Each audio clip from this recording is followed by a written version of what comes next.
Welcome back, Reavers.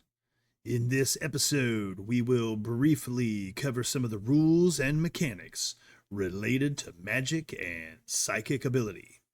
So grab a handful of dice and let's roll.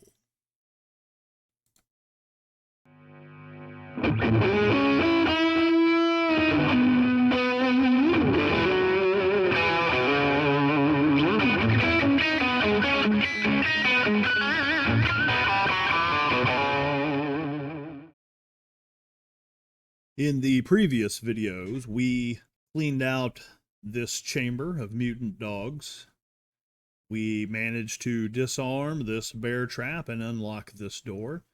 Then we're going to start right here in this section and go south through this web trap and into the spider's lair. So let's jump directly into the action with our mage, Riker Grimm. I seem to have misplaced my rabbit yet again. Have you seen it by chance? It is small and fuzzy and answers to the name Moneypenny.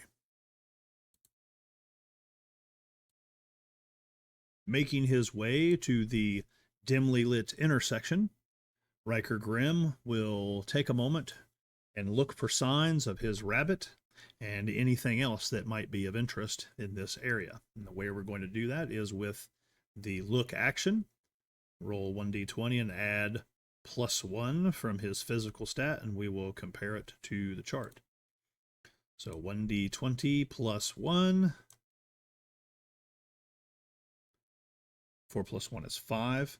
Because this trap is a DC 10, he did not succeed. He failed to detect that trap. So, as he hurriedly makes his way looking for his poor rabbit, before he knows what's happening, he finds himself in the middle of a web trap. What will he do next?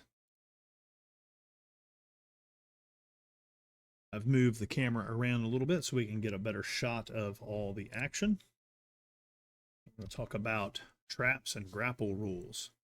So anytime that you fail a check and you find yourself in a trap, to get out of the trap requires a grapple roll.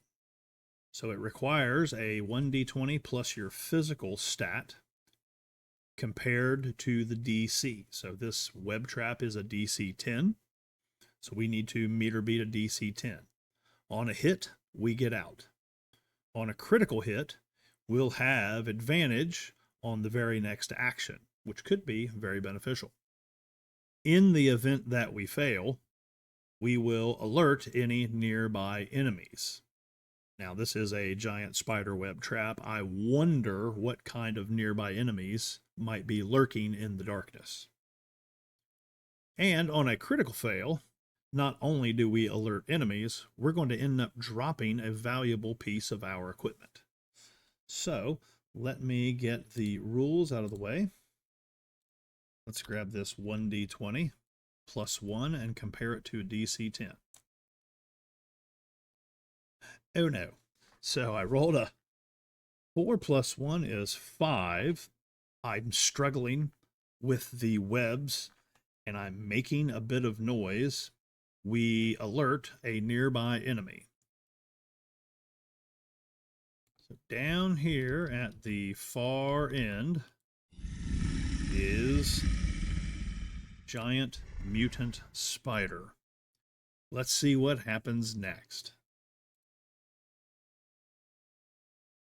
Take a moment and look at the mutant spider entry in the creature section.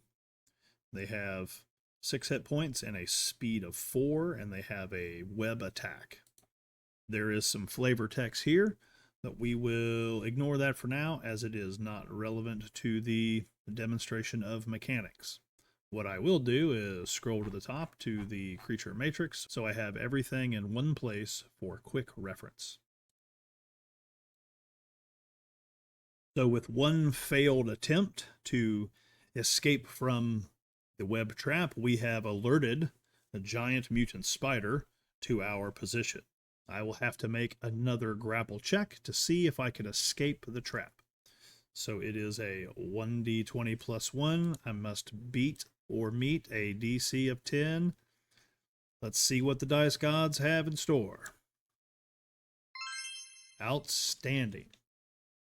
So with the roll of 13, I am free of the web trap and now can do battle with this mutant spider. So now that we are free from the trap, we need to roll for initiative to see who will go first on this encounter. The DC is a 12, so we are going to roll 1d20 straight up, no mods, and try to meet or beat that. Otherwise, giant spider will go first. So 6 is less than 12. That means the giant mutant spider will get a chance to go first.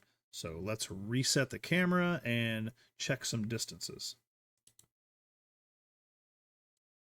I have repositioned the camera to the giant spider's point of view, and I have the stat block up. They have a movement of 4 squares per action point. So in their one turn with both AP, they can move a distance of 8 squares. Now for a giant spider, that might seem kind of slow, but this limitation is a reflection of the narrow corridors that this giant mutant spider is attempting to navigate through. So that's why their speed is kind of low. So let me get the measuring stick out and let's see just where that takes us. Let me put it on the edge of his desk here. So there's 4, so not very far. And second move, so somewhere out to about here is where the giant spider will move. So I'm going to get him out here, and he is lumbering down the corridor in the direction of our mage. Let's see what he does now on his turn. Breaking free from the spider web trap, Riker Grimm was unsurprised at the sight of a giant mutant spider lumbering down the corridor in his direction. Not wishing to waste any time with this mutant creature, he is going to summon up his pyrokinetic ability to cast a fireball at this creature. So the way we do that is under the cast action, we're going to use a metaphysical ability. We'll roll 1d20, and for a psychic ability, he will add his mental stat, which is +2. So 1d20 +2, meet or beat the scene DC of 12. Let's give it a rip. 19 +2 is 21. That is indeed a hit. Does 2d6 damage. Let's grab a couple of 2d6s and see how much damage we can inflict in one fireball. 7 points of damage. So going back to the creature stat, mutant spider only has 6 HP, and that means this mutant spider was burnt to a crisp and nothing left remains except a charred husk that smells of burnt dog. Huzzah! Well, I can say that certainly was not Moneypenny.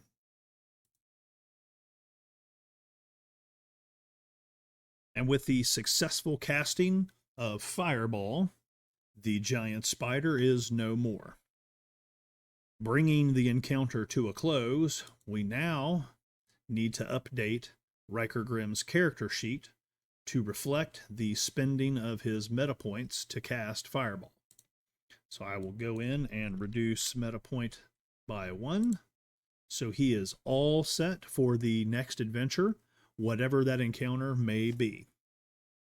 But with that, we will bring this demonstration to an end and send it back over to the Brofessor for his final thoughts. All right, Reavers, well done. Well, that brings us to a close on this tutorial series. I hope you found it informative and somewhat entertaining. If you have any comments, questions, or concerns, you know where to find me. And I look forward to seeing what you create with this in the lab. Until then, sails up.